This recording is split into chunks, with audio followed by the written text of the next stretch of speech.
Hi, I'm Bob Mitchell, Superintendent of Schools in the Cumberland School District. And every month we're going to be doing these video vignettes to provide you with what we feel is important information about what's happening in the district. So I look forward to the opportunity to share with you all of the good work that's happening in our school district.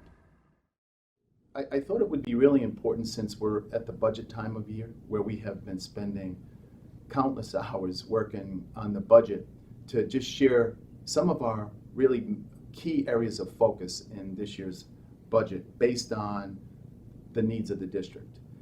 We meet frequently with school administrators to have conversations about how things are going in their school, how students are performing academically. So we look at lots and lots of student performance data.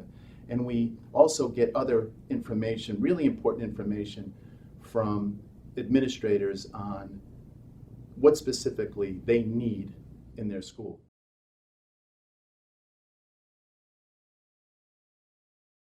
So one of our main focus areas in this year's budget is on STEM, that is science, technology, engineering, and math. And who would argue that this is not an important area of focus for us as educators?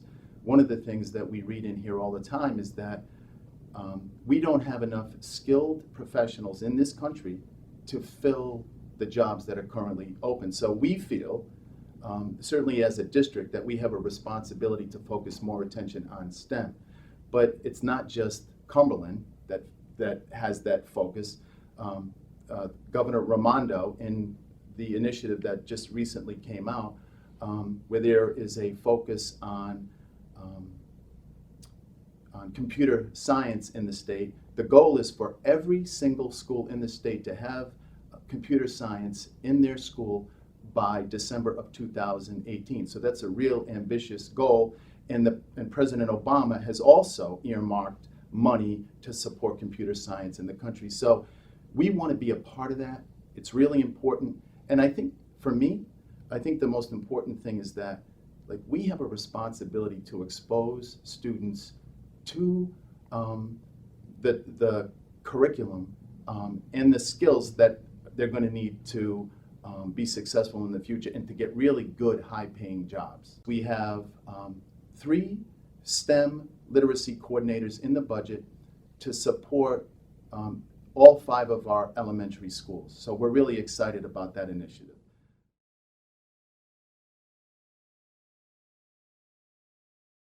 We know that students at every level, and it's not just K-12 or pre-K to 12, it actually goes beyond that, but we know that students have mental health issues for a variety of reasons. And our goal as educators is to provide them with the support they need when they need it, so that we can get them on track to be able to continue their focus on their academic performance. That is the goal. The goal is to identify whatever needs they may have, provide them with the support that they need, and get them back in the classroom and ready to learn. So we have ensured that every elementary school will have a school counselor in their school. So in the event that a student is struggling with some mental health or social issue, we'll have counselors in every school to support them. We also, and because we have increased the number of school counselors at the elementary level, it will, there is a ripple effect, because now the social worker that was working with the elementary schools will now be able to focus on the middle schools. So we'll have a social worker who will be able to split his or her time between each of the 2 middle schools. And then there is also a ripple effect that will positively impact the high school, because we had 1 social worker working with the high school and the 2 middle schools. So a social worker responsible for those 3 large schools, who will now just be responsible for the high school. So there is a net gain across the district by adding these counselors at the elementary level.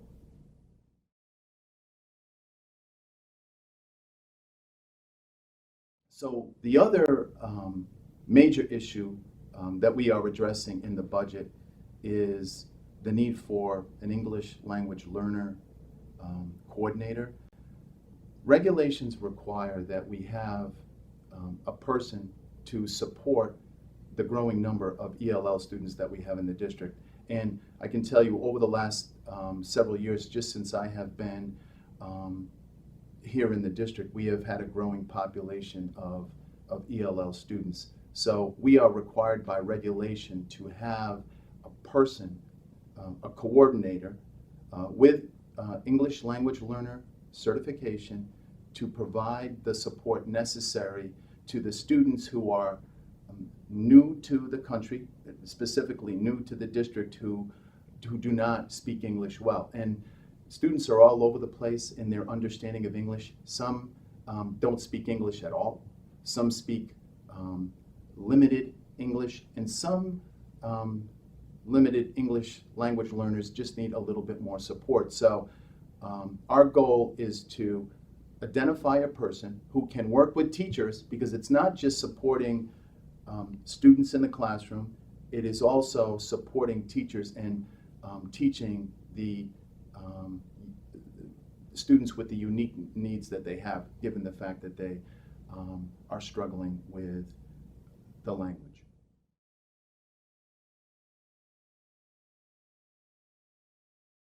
One of the things that I talk about all the time, and I used to talk about this as a principal as well, and that is, in order for our students to get better and to improve academically, then we need to get better as educators, as teachers ourselves. So there's no way that we can get better unless we are trained in some way, that we get professional development, focused professional development to improve our practice. So we talk about that all the time, and we have a responsibility to provide teachers with practical, applicable professional development, things that they can use in their classroom every day. So we have some very specific areas of focus. We have been working on thinking maps, which I have shared in prior BobTalks. We are working on self-regulated strategy development. SRSD is another program that we have initiated in the district and will continue with moving forward. We are doing a tremendous amount of work with blended learning. That is a combination of direct instruction in the classroom and the use of technology, which, as we all know, is something that is critically needed in the way that we instruct students. But it's really important for us to grow as educators too. So if I, for example, have never used technology in my teaching before, and now all of my students have Chromebooks and I have a Chromebook, I need to know how to effectively use that Chromebook in my teaching. So there is a real focus on providing educators working with students all day, every day, in educating them on how they can effectively use technology in the classroom.